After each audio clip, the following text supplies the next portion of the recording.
O sacrifício do dia da expiação no Antigo Testamento. Levítico 16, 6, 22. Arão trará o novilho da sua oferta pelo pecado e fará expiação por si e pela sua casa. Também tomará ambos os bodes e os porá perante o Senhor, à porta da tenda da congregação.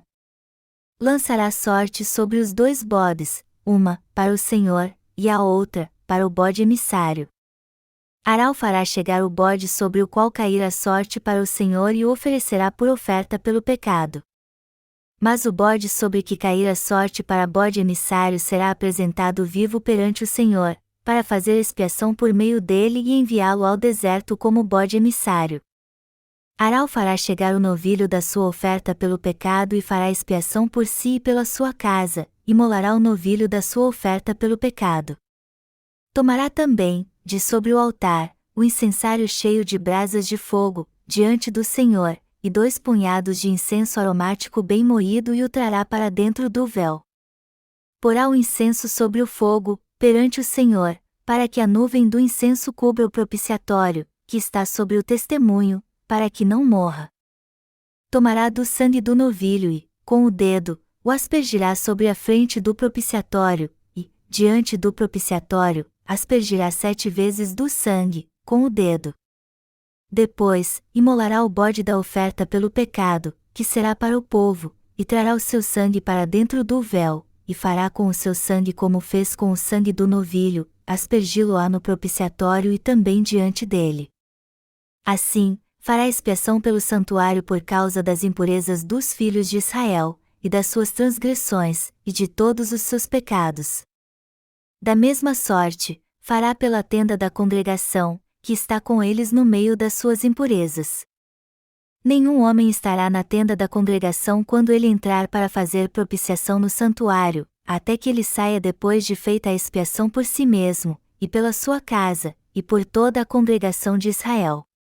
Então, sairá ao altar, que está perante o Senhor, e fará expiação por ele.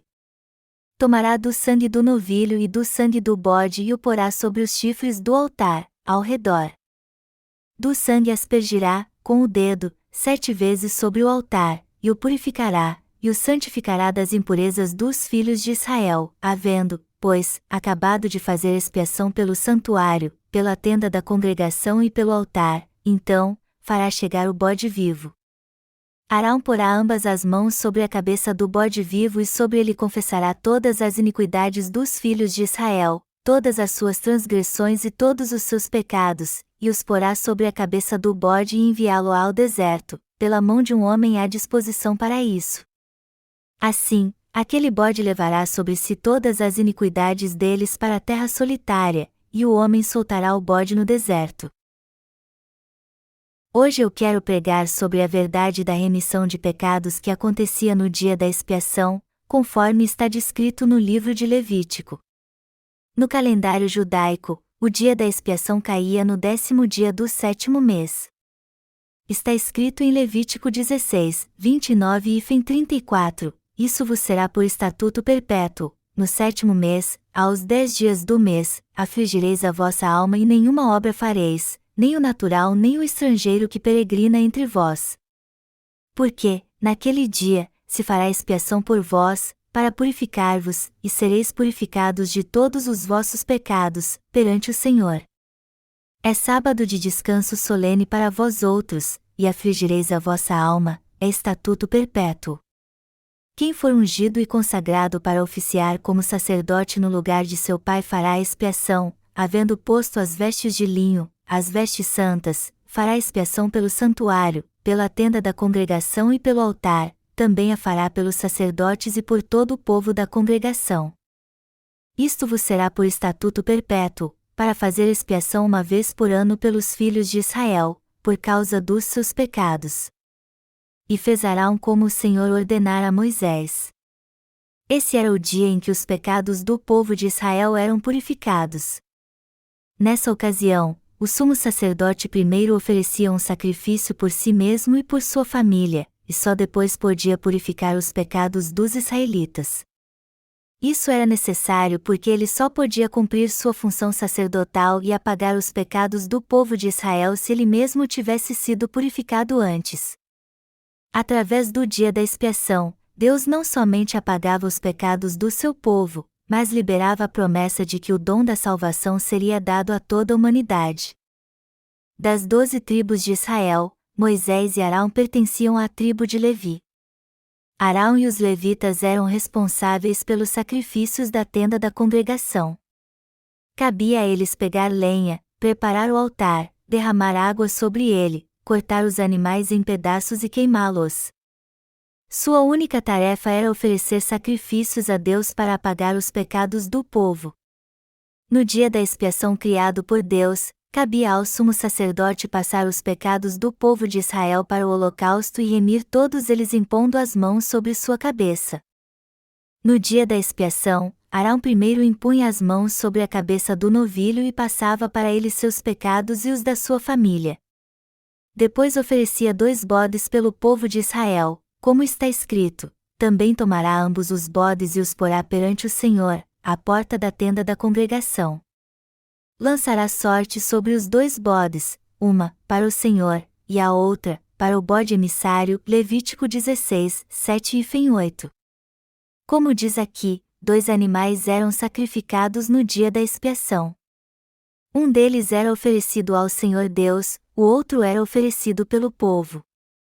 Recapitulando, Arão primeiro tinha que ser purificado junto com os levitas, passando seus pecados para um novilho, para que o povo de Israel recebesse a remissão de pecados no dia da expiação. Depois disso colocava diante dos israelitas 2 bodes, um que seria sacrificado a Deus, e outro que seria oferecido pelo povo. O sacrifício do dia da expiação era oferecido para purificar o povo de Israel dos pecados do seu coração. Mas por que Deus determinou que 2 sacrifícios fossem oferecidos no dia da expiação? Ele fez isso para mostrar aos israelitas que todos os seus pecados seriam passados para os 2 bodes que seriam sacrificados. E o bode que ficava vivo, o segundo que era oferecido no dia da expiação, demonstrava bem isso. O sacrifício do dia da expiação. O sumo sacerdote oferecia 2 sacrifícios pelo povo de Israel no dia da expiação, um bode, cujo sangue era oferecido dentro do Santo dos Santos, e outro que era solto no deserto.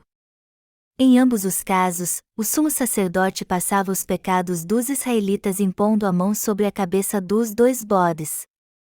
Vamos ler agora Levítico 16, 15, 20. Depois, imolará o bode da oferta pelo pecado, que será para o povo, e trará o seu sangue para dentro do véu, e fará com o seu sangue como fez com o sangue do novilho, aspergi-lo-á no propiciatório e também diante dele. Assim, fará expiação pelo santuário por causa das impurezas dos filhos de Israel, e das suas transgressões, e de todos os seus pecados. Da mesma sorte, fará pela tenda da congregação, que está com eles no meio das suas impurezas. Nenhum homem estará na tenda da congregação quando ele entrar para fazer propiciação no santuário, até que ele saia depois de feita a expiação por si mesmo, e pela sua casa, e por toda a congregação de Israel. Então, sairá ao altar, que está perante o Senhor, e fará expiação por ele. Tomará do sangue do novilho e do sangue do bode e o porá sobre os chifres do altar, ao redor. Do sangue aspergirá, com o dedo, 7 vezes sobre o altar, e o purificará, e o santificará das impurezas dos filhos de Israel. Havendo, pois, acabado de fazer expiação pelo santuário, pela tenda da congregação e pelo altar, então, fará chegar o bode vivo. Nesse dia, após passar os pecados do povo de Israel para o bode sacrificado impondo as mãos sobre sua cabeça, o sumo sacerdote derramava seu sangue e o levava ao Santo dos Santos, onde ficava o propiciatório. O tabernáculo era o lugar da habitação de Deus, e dentro dele ficava o Santo dos Santos, onde estava a Arca da Aliança. A mesa de pães asmos, o altar de incenso com 4 chifres e o candelabro ficavam no santo lugar. E o sumo sacerdote acendia o altar de incenso antes de levar o sangue do sacrifício ao Santo dos Santos. Tudo isso nos mostra que a condenação à morte era o que levava à remissão de pecados. Espiritualmente falando, o altar de incenso se refere à condenação pelos pecados e à oração. Somente o sumo sacerdote podia entrar no Santo dos Santos.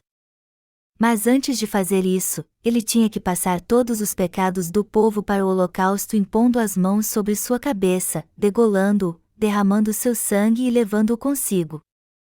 Isso nos mostra que só podemos orar a Deus quando todos os nossos pecados forem remidos.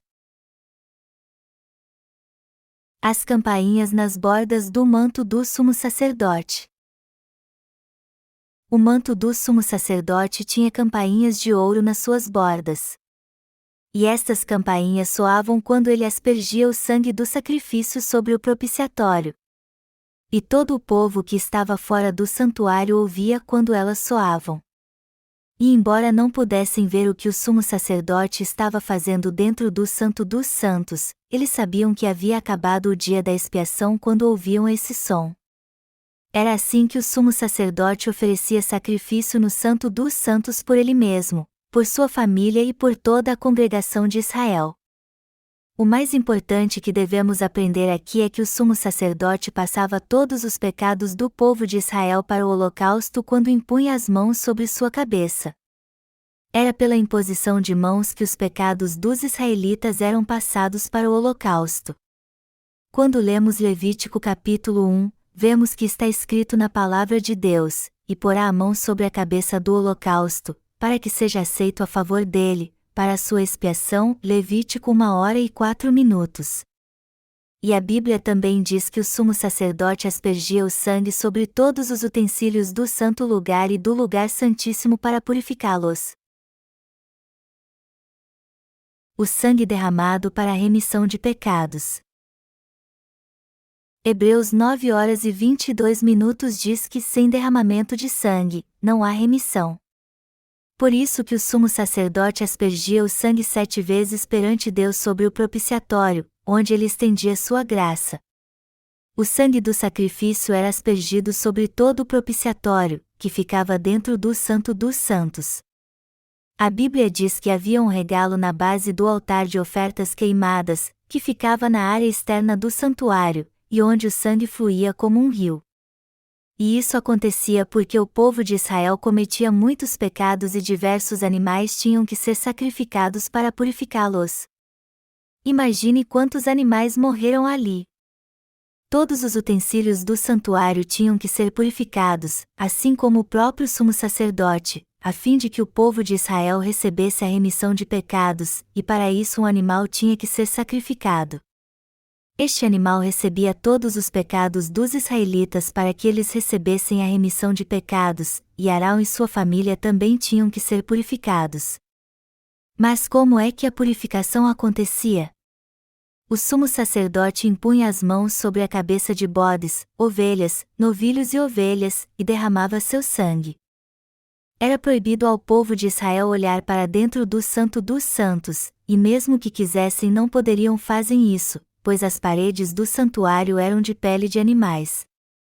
Mas como havia campainhas nas bordas do manto do sumo sacerdote, ao ouvi-las soar eles sabiam o que estava acontecendo dentro do Santo dos Santos. Todos os pecados do povo de Israel eram expiados através do sacrifício oferecido pelo sumo sacerdote Arão no dia da expiação por eles, por si mesmo e por sua família. Todo aquele que cria neste sacrifício recebia a remissão de pecados. Mas ainda havia uma questão: como o povo de Israel, que ficava do lado de fora porque era proibido entrar no santuário, tinha certeza de que os pecados e transgressões que haviam cometido em sua fraqueza e estavam gravados na tábua do seu coração haviam sido remidos? No 10º dia do 7º mês, no dia da expiação criado por Deus, todo o povo de Israel recebia a remissão de pecados, sem exceção.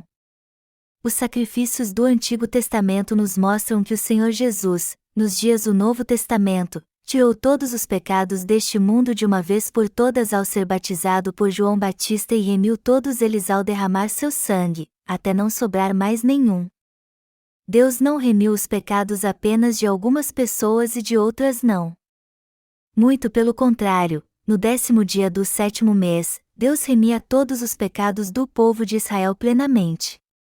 Isso quer dizer então que o pecado era exterminado da congregação de Israel como nação.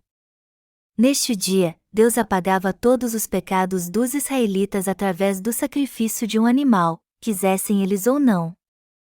E o fato de que Deus remia todos os pecados do povo de Israel no 10º dia do 7º mês quando o sacrifício do dia da expiação era oferecido é a prova de que Jesus remiu todos os pecados deste mundo de uma vez por todas ao ser batizado por João Batista e derramado seu sangue. É muito importante entendermos que Jesus levou os pecados de todos neste mundo ao ser batizado por João Batista e derramando seu sangue na cruz. Mas estávamos lá quando Jesus foi batizado por João? Claro que não. Alguém aqui já esteve no tabernáculo do Antigo Testamento? Não, nenhum de nós jamais entrou no santuário. Afinal de contas, como nós que somos gentios poderíamos ter entrando no santuário, já que até mesmo o povo de Israel não podia fazer isso? Como então podemos saber que Jesus Cristo é o nosso Salvador e crer nele? Através do batismo pelo qual o Senhor tirou todos os nossos pecados de uma vez por todas e do seu sangue derramado na cruz. A prova da salvação está no batismo de Jesus e no sangue do sacrifício que ele derramou como nosso bode emissário vivo. O termo bode emissário significa ser entregue e desistir. E o que era entregue no dia da expiação?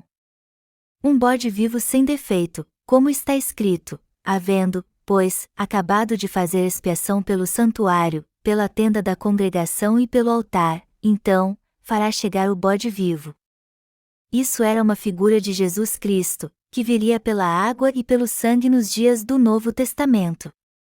Em outras palavras, o texto é uma profecia de que o Senhor apagaria todos os nossos pecados de uma vez por todas ao ser batizado por João Batista e derramando seu sangue na cruz. Está escrito em Levítico 16, 21-22, Arão porá ambas as mãos sobre a cabeça do bode vivo e sobre ele confessará todas as iniquidades dos filhos de Israel, todas as suas transgressões e todos os seus pecados, e os porá sobre a cabeça do bode e enviá-lo ao deserto, pela mão de um homem à disposição para isso. Assim, aquele bode levará sobre si todas as iniquidades deles para a terra solitária, e o homem soltará o bode no deserto. O significado espiritual do bode vivo sacrificado. Espiritualmente falando, o sacrifício do bode vivo se refere a Jesus. A Bíblia diz: Arão porá ambas as mãos sobre a cabeça do bode vivo, e o bode aqui aponta para Jesus Cristo no Novo Testamento.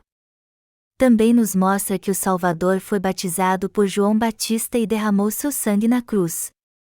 Vamos ler Hebreus 9, 12. É isto uma parábola para a época presente, e, segundo esta, se oferecem tanto dons como sacrifícios, embora estes, no tocante à consciência, sejam ineficazes para aperfeiçoar aquele que presta culto, os quais não passam de ordenanças da carne, baseadas somente em comidas, e bebidas, e diversas abluções, impostas até ao tempo oportuno de reforma.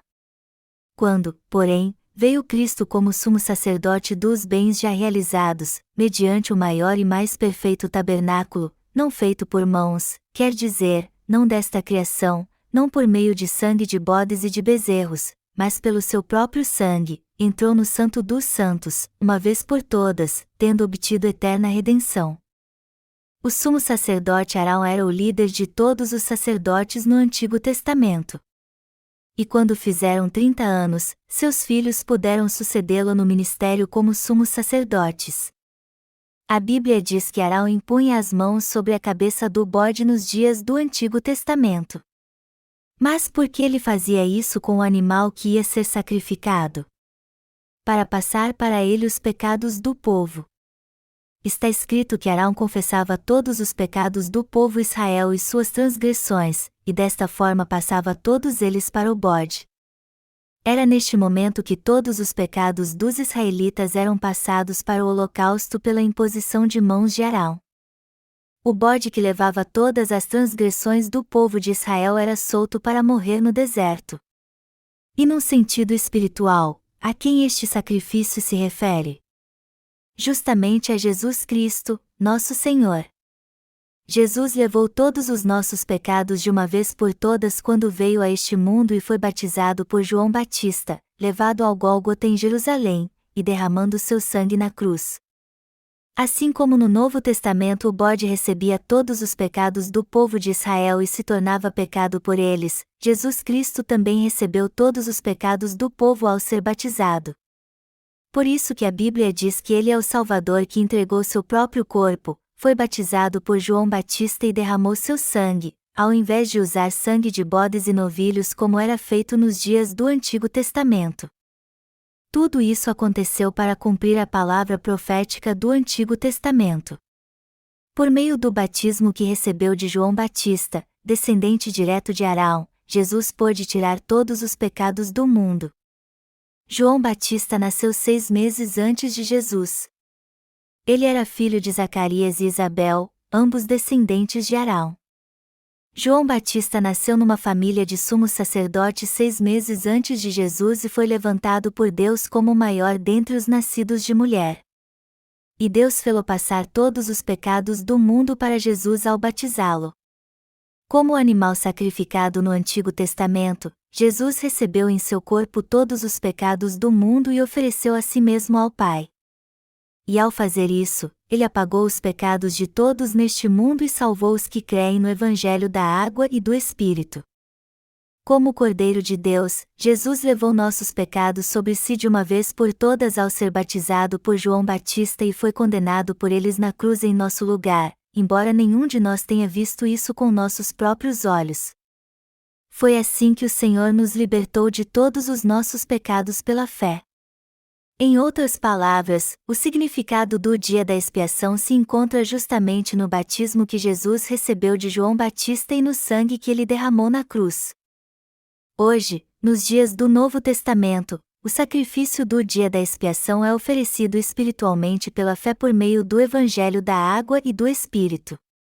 Nosso Salvador Jesus Cristo recebeu todos os pecados do homem de uma vez por todas ao ser batizado por João Batista e ofereceu seu próprio corpo ao Pai para salvar seu povo. Jesus levou todos os pecados do mundo de uma vez por todas ao ser batizado por João Batista. Ele foi batizado por João e derramou seu sangue para oferecer ao Pai seu corpo imaculado e sem defeito. E ao fazer isso, ele tornou possível a todos que creem na justiça de Deus receber a remissão de pecados. Portanto, o batismo de Jesus Cristo e seu sangue derramado na cruz levam aqueles que creem na justiça de Deus a receber a perfeita remissão de pecados. Jesus não tinha pecado algum. Ele jamais pecou. Contudo, recebeu todos os pecados do homem ao ser batizado por João Batista para nos salvar de todos os nossos pecados e fazer a vontade do Pai. Foi Deus quem quis sacrificar seu Filho para nos salvar dos pecados do mundo. E ele fez a vontade do Pai ao receber todos os nossos pecados em seu corpo quando foi batizado e derramou seu sangue na cruz por nós. Em suma, o Senhor tornou possível a todos nós receber de Deus a remissão de pecados se crermos na sua justiça. Crendo na justiça de Jesus Cristo, o sumo sacerdote imaculado do reino dos céus, podemos ser salvos e perdoados de todos os nossos pecados.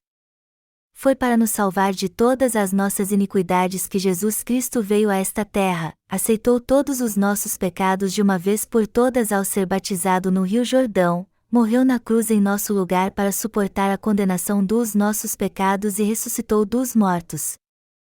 A oferta de sacrifício que apagou os pecados da humanidade não é outra senão Jesus Cristo, e esta oferta é uma oferta sem mácula. Jesus Cristo não conheceu nem cometeu nenhum pecado. Foi apenas para nos salvar de todos os nossos pecados que ele se tornou a nossa própria oferta de sacrifício para levar todos os pecados de todos os pecadores e suportou a condenação dos nossos pecados em nosso lugar. A partir do batismo de Jesus Cristo e do derramamento do seu sangue, podemos crer que ele é realmente o nosso Salvador, e também podemos confirmá-lo. Deus possibilitou que todo aquele que crê na sua justiça, isto é, todos os que creem que Jesus Cristo aceitou todos os seus pecados ao ser batizado no Rio Jordão e se sacrificou na cruz, recebam a remissão completa dos pecados 100%. Olhando pela fé no Evangelho da Água e do Espírito, podemos ver claramente que os pecados de todos neste mundo foram apagados, assim como acontecia com o povo de Israel no dia da expiação. É muito importante entendermos esta gloriosa verdade e crer nela. Todos os pecados do mundo também desapareceram totalmente nos dias do Novo Testamento graças a Jesus Cristo, seu batismo no Rio Jordão, sua cruz, sua ressurreição, sua ascensão e seu retorno. Os pecados de todos neste mundo foram apagados. Para Deus, todos eles não existem mais. Por isso que Ele não mais nos acusa por causa de nenhum deles. Ao contrário, é isso que Ele nos diz: recebam a remissão de pecados crendo em Jesus Cristo, no sacrifício expiatório que meu Filho ofereceu para remir todos os seus pecados. Eu apaguei todos os seus pecados. Eu sou o Deus de amor. Não foram vocês que me amaram primeiro, mas eu lhes amei primeiro.